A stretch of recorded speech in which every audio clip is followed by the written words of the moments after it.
Boa noite a todos vocês. Meu nome é Micael Ferreira, sou pastor do Mevan em São Gonçalo, no Rio de Janeiro, e também sou um dos professores dessa escola. Dentre algumas matérias que eu vou falar de uma matéria que eu vou me debruçar e a gente vai dividir ela em várias aulas, que se chama o Cristo Corporativo. Essa matéria ela começa a partir de um texto e ela é destrinchada em outros textos. E aí eu já vou te dar o texto base para isso. E essas aulas vão chamar Introdução ao Cristo Corporativo. Então essa aula que agora você está assistindo, ela é Introdução ao Cristo Corporativo, parte 1. Vamos ler comigo? Atos, capítulo 9, versículo 4. Ela fala a respeito de Saulo, que um dia seria conhecido como Paulo. Saulo, aquele que consentiu na morte de Estevão. Saulo esse que perseguia a igreja de Cristo, os do caminho, como eram conhecidos até então os cristãos. Esse homem saía com cartas para matar e para prender esses cristãos. E segundo ele, fazia isso por zelo às escrituras. Era um entendimento errado, mas era por zelo. E nesse dado momento, ele se encontra com Jesus no caminho. Vamos ler? E ele, caindo em terra, ouviu uma voz que lhe dizia: Saulo, Saulo, por que me persegues? Depois você vai ver que ele pergunta e Cristo se revela a ele e diz: eu sou Jesus a quem tu persegues. Agora o fato aqui é que Jesus, ele já havia morrido na cruz do Calvário, já havia ressuscitado. Então como assim, Saulo, Saulo, por que me persegues? Veja bem, Cristo veio à terra num corpo chamado Jesus, que andou entre os homens, habitou entre os homens. Os seus discípulos puderam vê-lo, tocá-lo, sentir seu cheiro, ouvir as suas palavras, andar lado a lado com ele, sentar à mesa e aprender dele diretamente. Mas o fato é que esse Jesus já tinha morrido na cruz do Calvário e já tinha ressuscitado.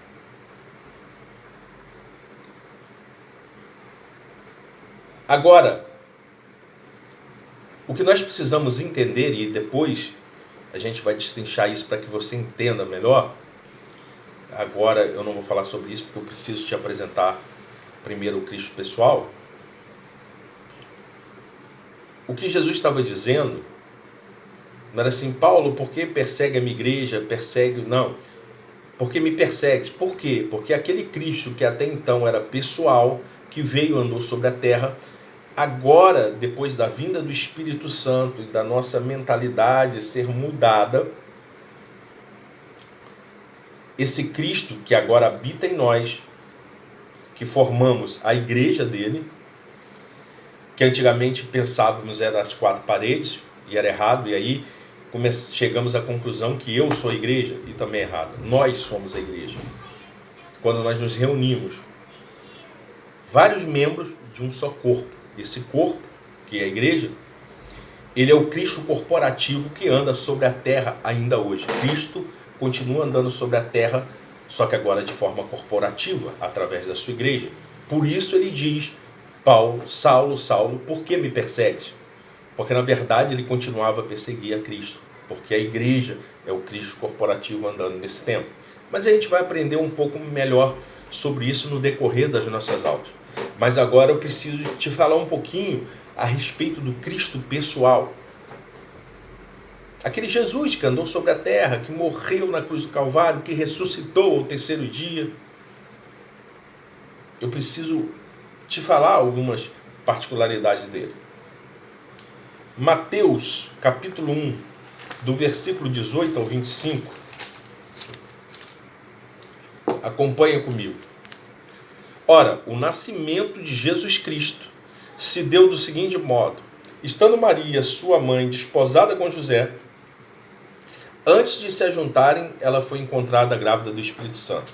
Agora veja só, Maria estava desposada com José.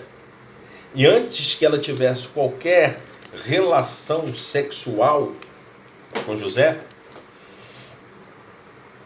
ela de repente aparece grávida.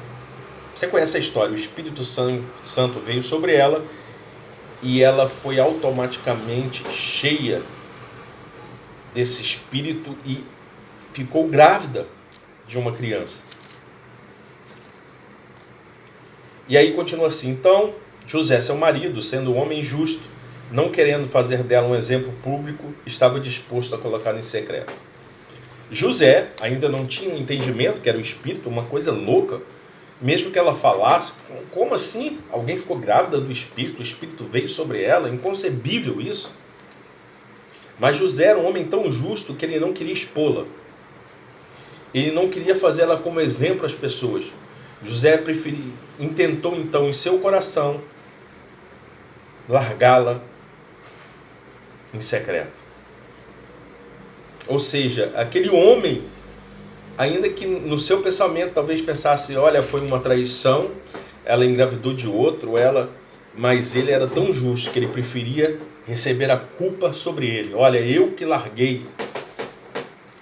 A ideia era, ele largou uma mulher grávida, enfim. Mas não é isso que a gente quer chegar.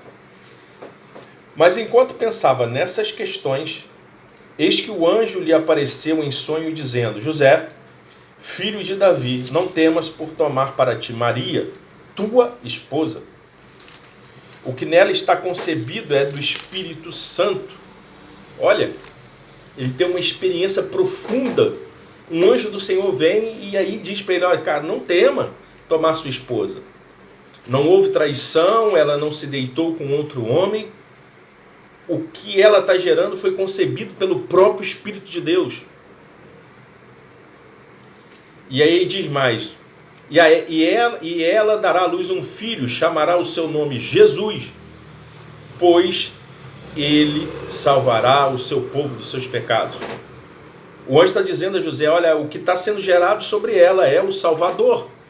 É o Jesus que veio para morrer na cruz do Calvário, é o Jesus que vai ressuscitar ao terceiro dia, é o Jesus que vem para a salvação do mundo. Esse é o Messias esperado. Ora, tudo isso aconteceu para que se pudesse cumprir o que foi dito do Senhor pelo profeta, dizendo: eis que uma virgem conceberá e dará à luz a um filho, e eles chamarão seu nome Emanuel, que tem sido interpretado é Deus conosco.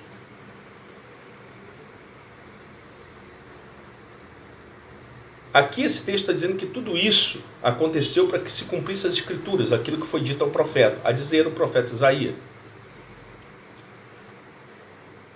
E aí ele diz que lá na profecia já dizia que uma virgem conceberia e daria à luz a um filho, uma mulher virgem. E aí a gente vai chegar no detalhe, porque não era só ela conceber virgem, ela precisava se manter pura e virgem durante todo o processo. E esse nome, o nome dele seria Emanuel, porque é Deus conosco. O próprio Deus enviou o seu filho, que também era Deus, para estar conosco, o próprio Deus habitando entre nós. E aí continua dizendo: então José, sendo levantado do sono, fez como o anjo do Senhor lhe ordenou e tomou para ele a sua esposa. Ele fez o que o anjo ordenou e tomou para ele, trouxe para ele a sua esposa. Não com um relacionamento íntimo ainda, porque não poderia. Mas ele trouxe então a sua esposa, ele a aceitou. Todos aqueles que vissem, olha, é filho de José. Ele assumiu a paternidade dessa criança. E aí, o último versículo que vai dizer: e não a conheceu até que ela gerou o seu filho primogênito, o primeiro, e chamou o seu nome de Jesus. José a trouxe para si, mas não a conheceu, não teve relacionamento nenhum com ela até que Jesus nascesse. Sabe o que é isso? Ele foi concebido de forma virginal e ela foi mantida virgem, pura, até que esse Cristo nascesse, Jesus. Ela continua ali de forma pura. Ele teve um nascimento virginal. Cristo veio à terra através de Maria, uma virgem que concebeu através do Espírito e permaneceu virgem até que o concebesse, até que ele nascesse. Então ele foi concebido e nasceu de forma virginal. Esse é o primeiro fato. Esse Jesus pessoal, ele é um Jesus que foi concebido e nascido de forma virginal. Lucas 2, versículo 41 a 52. Lucas 2, versículo 41 a 52. Vamos lá? Ora, seus pais iam todos os anos para Jerusalém à festa da Páscoa. Aqui Jesus já tem os seus 12 anos. Aqui está falando a respeito de Jesus, quando os seus pais, agora, como todo ano fazem, como os judeus fazem, estão indo para Jerusalém para comemorar a Páscoa. E aí aqui vai dizer, e quando ele tinha 12 anos, eles subiram para Jerusalém conforme o costume da festa. É aquilo que eu já falei. Os judeus, conforme tinham costume, e era o costume da festa, ela tinha que ser comemorada em Jerusalém, então eles subiram em direção a Jerusalém. Eu quero falar só alguns pontos. E quando haviam cumprido os dias, enquanto eles retornavam, o menino Jesus ficou para trás em Jerusalém e José e sua mãe não souberam. Olha só, acabou os dias de festa, acabou toda a comemoração, e eles começaram a retornar para sua casa. Só que Jesus continuou no lugar. Ele ficou para trás. Até então José e Maria não tinham nem percebido. Jesus com 12 anos ficou ali para trás. E aí continua dizendo assim, mas supondo que ele estivesse na companhia, porque não eram só eles, eram várias pessoas indo, andaram uma jornada de um dia e procuraram entre os seus parentes e conhecidos. Estava toda a família ali, todo mundo junto. Para eles, Jesus estava entre os parentes, os amigos, enfim. Mas já tinha um dia e eles começaram a procurar Jesus e eles não achavam. E começaram a procurar entre os seus parentes e os seus conhecidos. E aí diz assim, não tendo encontrado, retornaram para Jerusalém em busca dele. Ou seja, nós não achamos, então a gente precisa fazer o caminho de volta, porque no meio do caminho, ou em Jerusalém, a gente vai achá-lo. A gente precisa retornar e fazer o caminho de volta. E aconteceu que após 3 dias, eles os acharam no templo assentado no meio dos doutores, ouvindo-os e dirigindo-lhes perguntas. Agora veja bem, eles já tinham andado uma jornada de um dia. Eles retornaram mais um dia, 2 dias. Ainda procuraram ele mais um dia, o 3º dia. Até que eles o encontraram. E ele estava onde? Sentado no templo, no meio dos doutores da lei. E aí diz assim, ouvindo-os e dirigindo-lhes perguntas. Ele ouvia o que eles estavam falando e ele perguntava a eles o que estava sendo dito e a explicação daquilo, enfim. E aí diz assim, todos que ouviam admiravam-se do seu entendimento e com as suas respostas. Ele não só falava, ele não só perguntava, ele dialogava, ele dava respostas. E aqueles homens doutores estavam admirados, como uma criança de 12 anos podia ter tanto conhecimento, tanta revelação.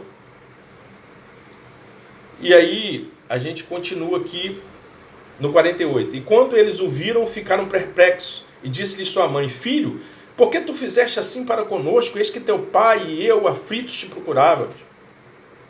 Uma preocupação da mãe, né? A mãe viu, ficou perplexa pelo que estava acontecendo, mas ao mesmo tempo indagou, Jesus, por que você fez isso com a gente? A gente estava aqui desesperado, preocupado. A gente foi embora, você não foi junto, ficou aí. O que está acontecendo? Poxa, a gente estava aflito. A gente estava te procurando. Por que você fez isso com a gente? E aí no 49, ele vai dizer: e ele lhes disse: por que procuraste por mim? Não sabeis que eu devo estar sobre os negócios do meu pai? Veja bem, Jesus não estava querendo ser desobediente aos seus pais, não era isso. Nem não levar em consideração a preocupação dos seus pais. Mas o que ele estava dizendo, ele falou assim: por que vocês estão me procurando? Vocês já deviam saber que eu, o Jesus que nasceu de forma virginal, o Jesus que foi concebido de forma virginal, que veio para ser o Salvador. Vocês deveriam entender que eu estava resolvendo as coisas, estava sobre os negócios do meu pai, aquilo que é do meu pai. Vocês já deviam saber onde eu estava.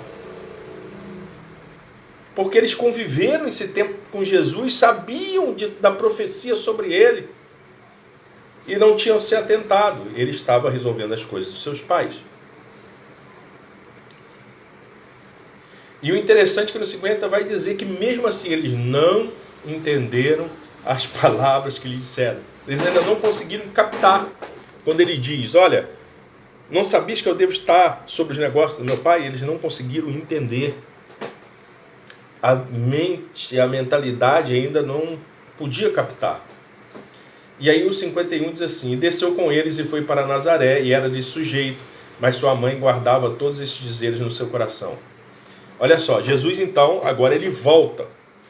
E a prova que ele não queria ser desobediente é que está falando que ele lhes era sujeito nessa volta. Ele se sujeitava a eles. Agora, no coração da sua mãe, ainda que ela não tivesse entendido aquilo ainda, aquela palavra ficou no coração dela. E aí isso aqui é lindo e isso serve para mim e para você. E Jesus crescia em sabedoria e estatura e na graça para com Deus e para com os homens. Jesus crescia em estatura, em sabedoria, em graça, perante o seu Pai, perante Deus. Ele se posicionou, ele fazia aquilo que era pertinente a ele, e por isso ele crescia em sabedoria, graça, estatura perante ao seu Deus. Mas não era só perante Deus, também era perante aos homens. Jesus crescia em sabedoria, estatura e graça perante os homens. Porque eles podiam ver o seu desenvolvimento, eles podiam ver a sua sabedoria, o seu crescimento, o seu desenvolver, o desenrolar daquilo que Deus tinha para ele. E através dele. E nós também, depois um dia a gente fala sobre isso, a gente precisa crescer em sabedoria, estatura e graça, tanto para com Deus quanto para os homens. Então Jesus, ele nasce de forma virginal, é concebido de forma virginal e nasce de forma virginal. E esse Jesus, aos 12 anos, ele já está envolvido nas coisas do seu Pai. Esse é o Jesus que caminha entre os homens. Vamos lá, em Mateus 4,18. Isso é só uma introdução para na próxima aula aí, de verdade, a gente entrar no Cristo corporativo.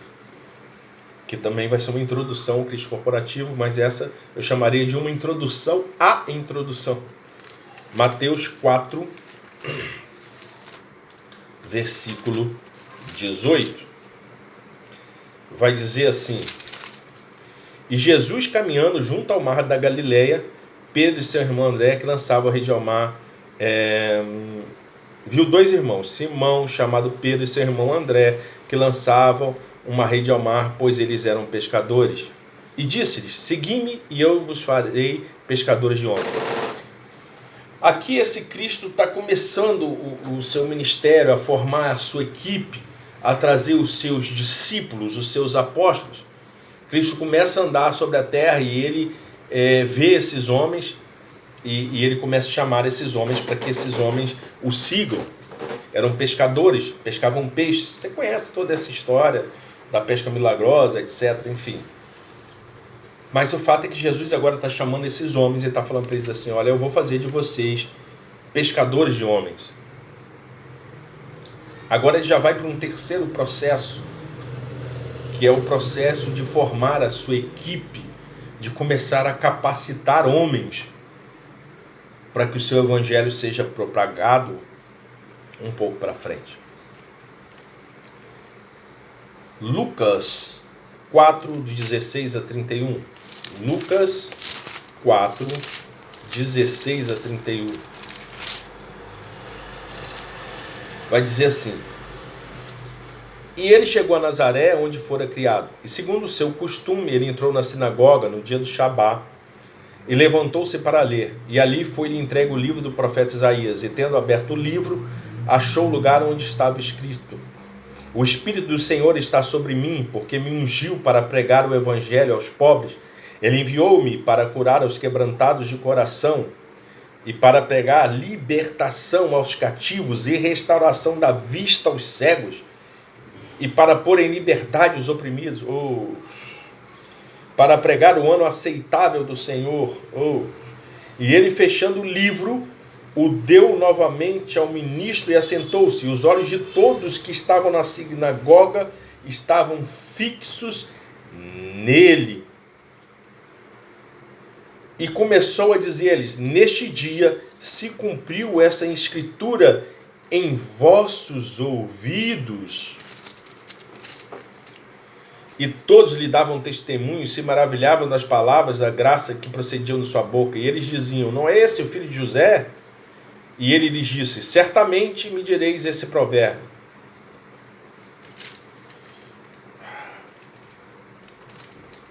Médico, cura-te a ti mesmo.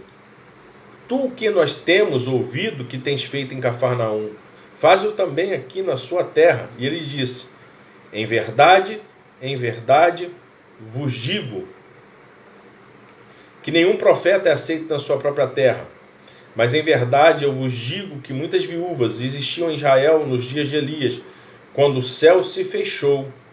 Por 3 anos e 6 meses houve grande fome por toda a terra, mas a nenhuma delas Elias foi enviado, senão a Sarepta, uma cidade de Sidom, e uma mulher que era viúva. E muitos leprosos haviam em Israel no tempo do profeta Eliseu, e nenhum deles foi purificado, senão Nabão, o sírio.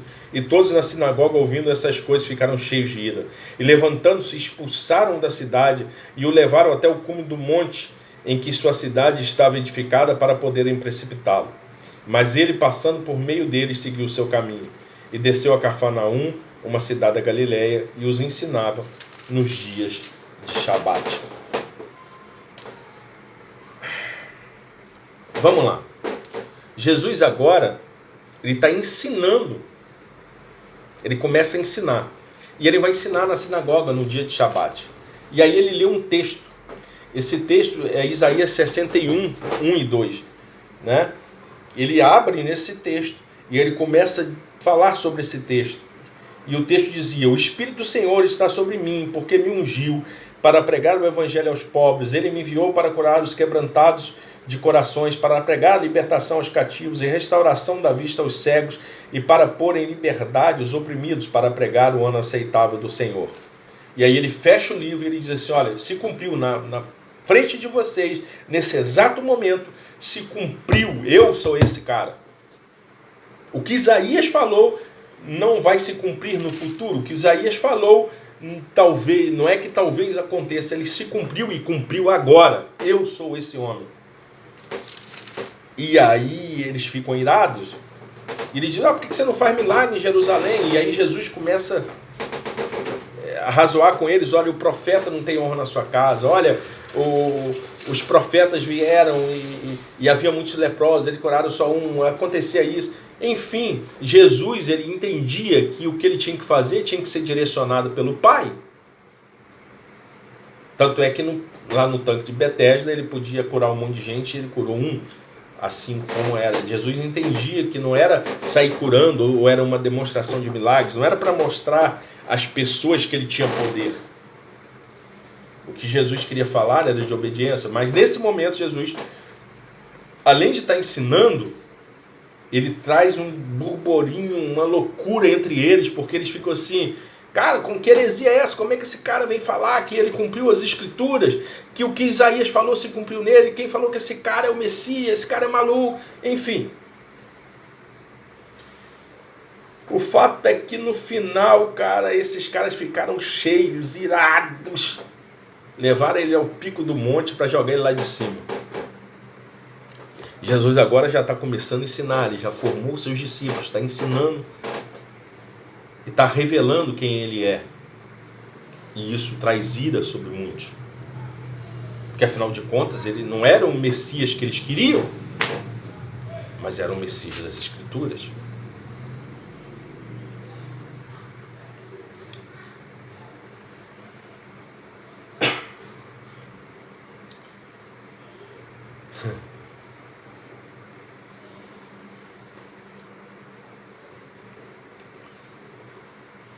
Então, o que eu quero deixar bem claro para você,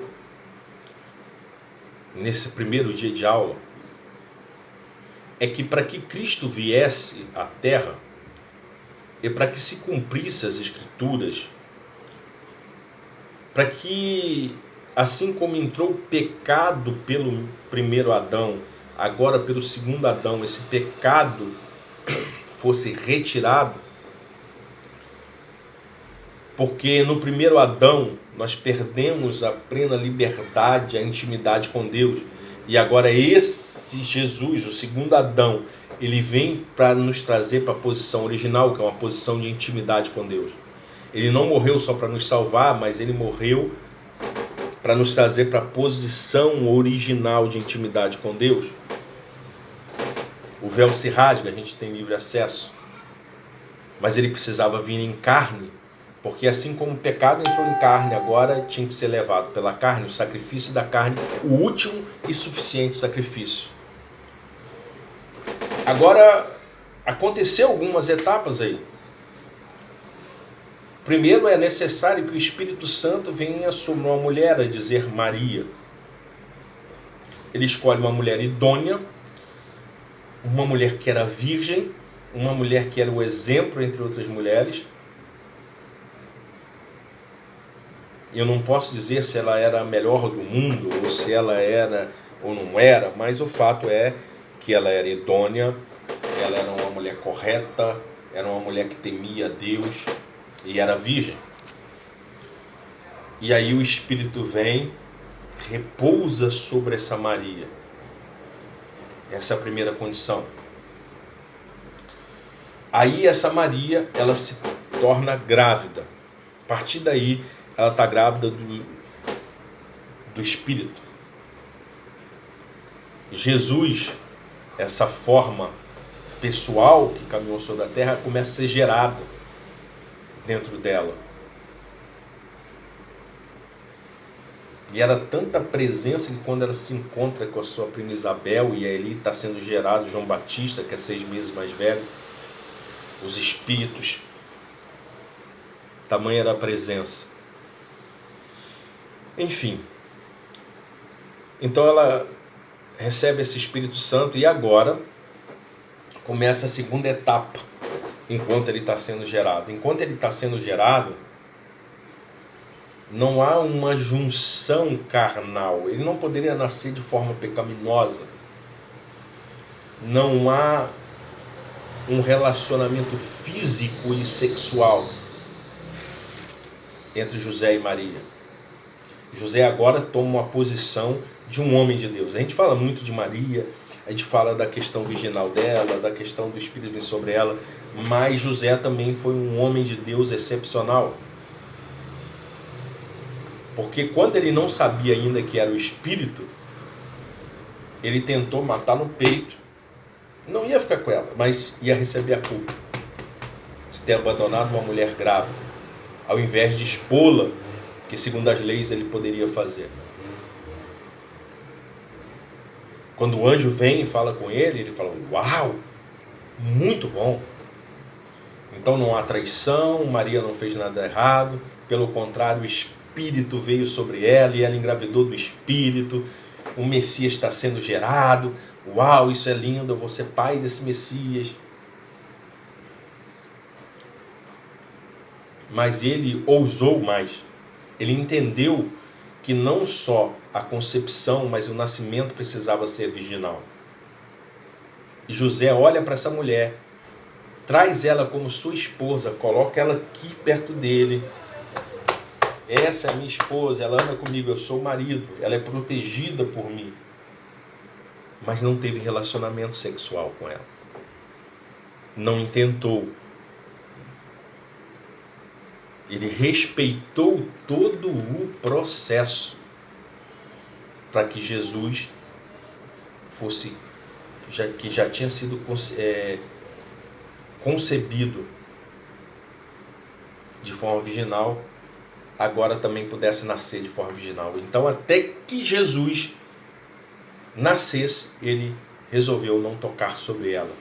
Não, ainda que fosse sua esposa, ele não teve relações como sua esposa. Ele a respeitou até o fim do processo. E no fim do processo se cumpre. Jesus nasce de forma virginal. E aí, até chegar a esse período dos 12 anos, a gente não tem muita informação. A gente, biblicamente, não. A gente tem algumas informações históricas, enfim, mas não podemos alegar se é verdadeiro, se não é, enfim. E também não era para que a gente soubesse mesmo, porque se a Bíblia colocou dessa maneira, é porque é dessa maneira que a gente tinha que entender. Enfim. Até que aos 12 anos, Jesus, ele começa a demonstrar para os seus pais e para todos que o cercam que ele não só carregava as coisas do seu pai, mas como ele cuidava delas. Seu pai dizer Deus. Que ele tinha prazer em estar na casa do pai, em estar fazendo as coisas do pai. Ele começa a ouvir o que está sendo dito, a perguntar para que aprendesse mais. Ele começa a colocar a sua forma de expressão e as pessoas começam a ficar maravilhadas. Aqueles que eram seus, seu pai e sua mãe ainda não compreendiam aquilo que ele falava. Mas o fato é que essas coisas ficavam no coração. Então, Jesus já tem a idade, 12 anos, é isso que a Bíblia quer mostrar, ele já entendia quem ele era e que ele precisava estar nas coisas do seu pai e cuidando das coisas que eram pertinentes ao reino do céu.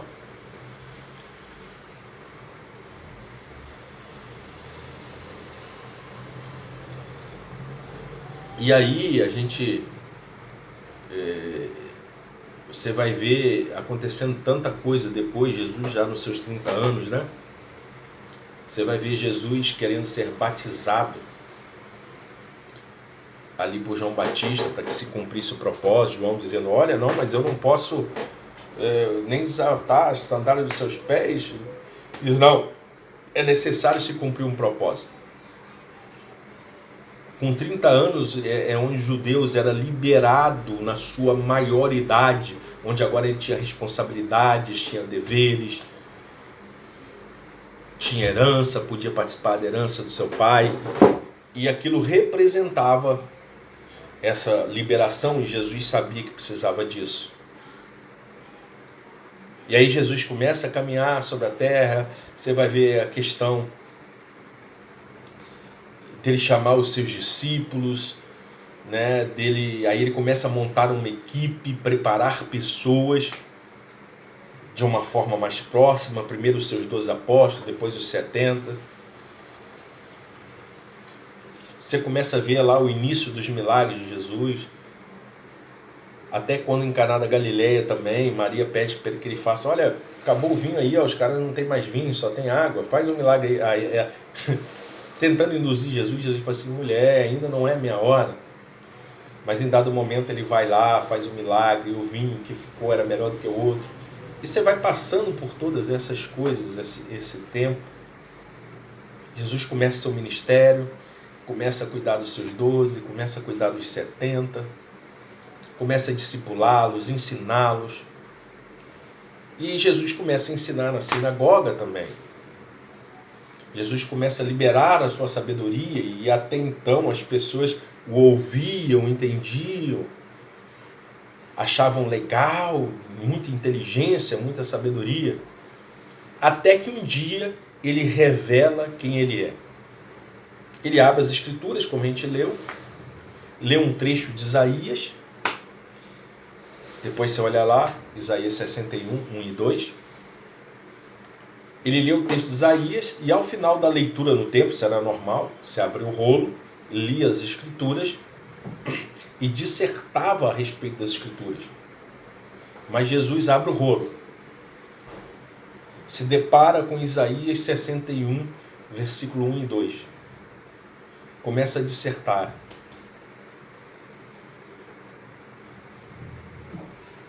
Começa a ensinar, começa a falar, né? Lê o texto.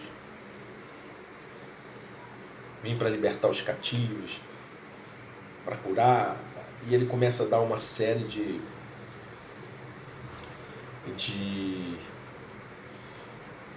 começa a falar uma série de coisas que estavam escritas nesse texto. Isaías 61, 1 e 2. Para a gente repetir. Agora eu vou ler lá em Isaías mesmo, ao invés de ler no texto de Lucas 4. Isaías 61, 1 e 2.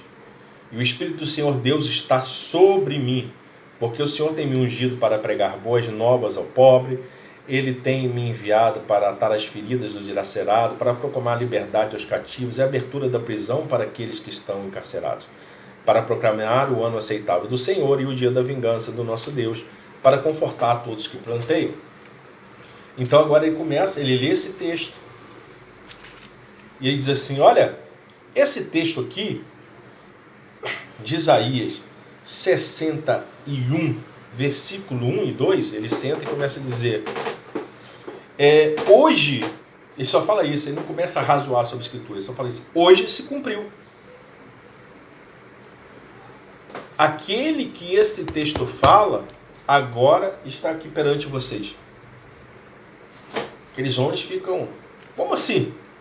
Você está dizendo que você é esse cara, que o Espírito de Deus está sobre você, que você é esse cara que foi ungido para pregar as boas novas?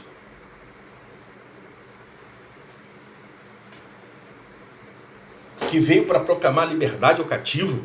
Que veio para curar pessoas? Aquilo foi um choque. Ele disse, sim, hoje essa palavra se cumpriu. Até então essa palavra era uma profecia que foi dita no passado para que um dia ela pudesse se cumprir, para que um dia isso fosse estabelecido. Pois bem, o que eu estou dizendo para vocês que agora era uma realidade presente. Ela, nesse exato momento, ela se cumpre. Aquilo que o profeta falou, agora se cumpriu. Ele está ensinando, mas ele também tem consciência de quem ele é. E agora ele começa a demonstrar o seu ministério às pessoas.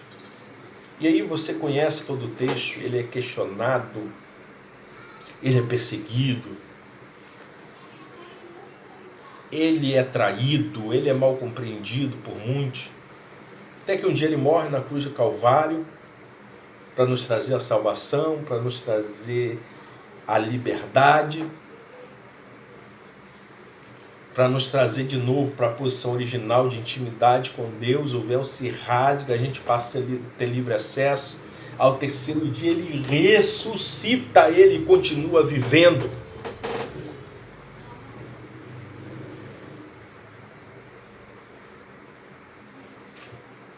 Ele pode ter mais um tempo com seus discípulos de treinamento, de comunhão. Vale dizer que Cristo, naquele tempo, ele queria muito essa questão de estar unido com os seus discípulos. Assim como hoje, ele continua tendo comunhão. Foi assim na ceia, quando ele faz a ceia, e que ele diz, fazer isso todas as vezes que se reunides em memória de mim. Foi isso quando ele já ressuscitado, ele está na praia com um peixinho para comer com os seus discípulos. Esse era o Cristo pessoal andando sobre a terra. Você conhece toda a história. Depois ele é assunto aos céus. E a verdade é que enquanto esse Cristo pessoal andava sobre a terra, andava com seus discípulos, preparava pessoas, fazia milagres, liberava revelações a respeito do reino dos céus. Nesse tempo o Espírito ainda não tinha descido sobre toda criatura. Jesus vai aconselhar que aqueles homens possam ficassem em Jerusalém até que eles fossem revestidos de poder. E depois da morte, ressurreição, retorno de Jesus ao Pai, o Espírito vem, em Atos 2, aqueles homens são cheios do Espírito Santo. E aí o interessante, aqueles homens que andaram com Jesus aquele tempo todo, lado a lado, só o conheceram totalmente na sua plenitude quando o Espírito veio. Aqueles mesmos homens que foram capazes de traí-lo, a exceto Judas, que era filho da perdição, e o traiu, e o morreu, se enforcou. Todos os outros, a exemplo de Pedro, que o traiu, o negou, foram capazes, a partir dali, a morrer por amor a ele. Até João, se tivesse que morrer, ele morreria por amor a ele. Mas João teve morte natural, na prisão, não igual os demais. Mas o fato é que quando o Espírito vem, aí eles podem conhecer ele na plenitude. E essa revelação desse Espírito para nós, em relação a Jesus, é tremenda, porque não há desculpa. Porque eles só conheceram ele na sua plenitude, não quando andaram com ele, mas quando o Espírito veio sobre eles. E o Espírito já veio sobre nós, então nós podemos ter essa intimidade, esse conhecimento de quem Jesus é. Amém? Esse foi o Jesus pessoal. Andou na terra, através desse corpo chamado Jesus, que passou por todas essas fases, para que no final morresse, recebesse sobre ele todo o nosso pecado, para que fôssemos livres e depois ressuscitasse, e o Espírito do Consolador, o Espírito Santo viesse sobre nós e nos desse a plena revelação. Bom, entendendo agora esse Jesus, que era o Jesus pessoal, físico, que andou sobre nós, agora sim, nas próximas aulas, eu posso começar a falar para você e te explicar de uma forma mais detalhada a respeito do Cristo corporativo, que começa naquele texto de Saulo.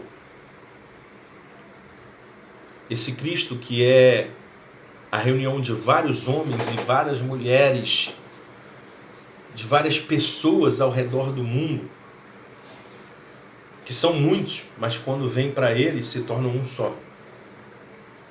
Nós éramos muitos, até que viemos para ele e agora nos tornamos um só. Vários membros que formam um só corpo.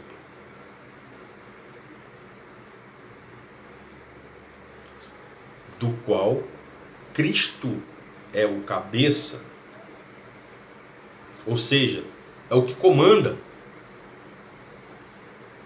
Porque agora a gente vai falar um pouquinho mais dessa questão da mente de Cristo. Mas ele nos comanda. Certo?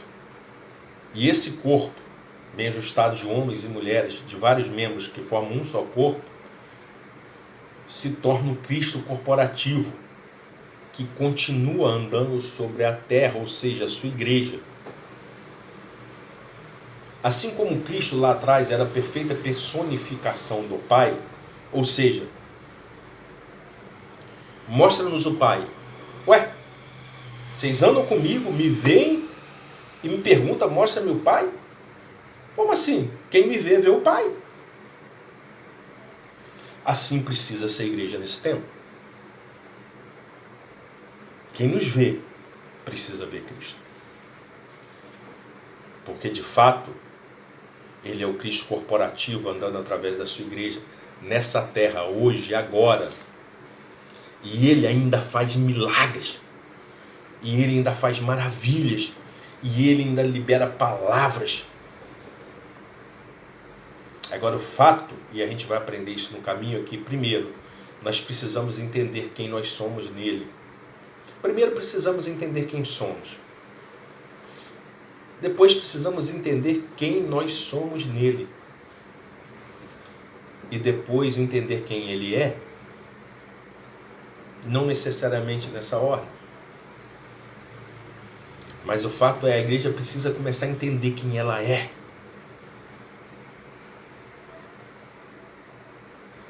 Mas ela precisa entender quem ela é nele, munida dele. Ele já habita em nós. E ela precisa entender quem é ele. Nós não precisamos inventar nada. O que nós precisamos é ser íntimos, é olhar para ele e reproduzir aqui e agora aquilo que ele está fazendo. Porque era assim que Jesus fazia. Ele olhava para o Pai e reproduzia o que o Pai estava fazendo naquele exato momento. Ele não se movimentava sem ver o Pai se movimentar. Ele não falava aquilo que o Pai não tinha falado. É isso que precisamos entender. Nós somos esse Cristo corporativo. Não sozinhos, mas juntos. Somos esse Cristo corporativo que continua caminhando pela terra. E é poderoso para fazer tudo o que já fez. E para fazer coisas ainda maiores. Por isso ele diz que no nome dele nós faríamos coisas iguais ou maiores do que ele. No nome dele. Porque na verdade o que carregamos é poderoso demais.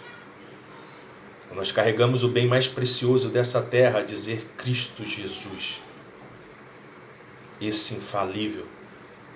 Esse Cristo que andou de forma pessoal num corpo chamado Jesus, que tinha que levar sobre ele os nossos pecados, que tinha que padecer na sua carne, que tinha que sofrer sofrimento de cruz, que tinha que morrer por aquilo que não fez, mas por aquilo que nós fizemos, que tinha que receber as chibatadas que nós merecíamos e não que ele merecia.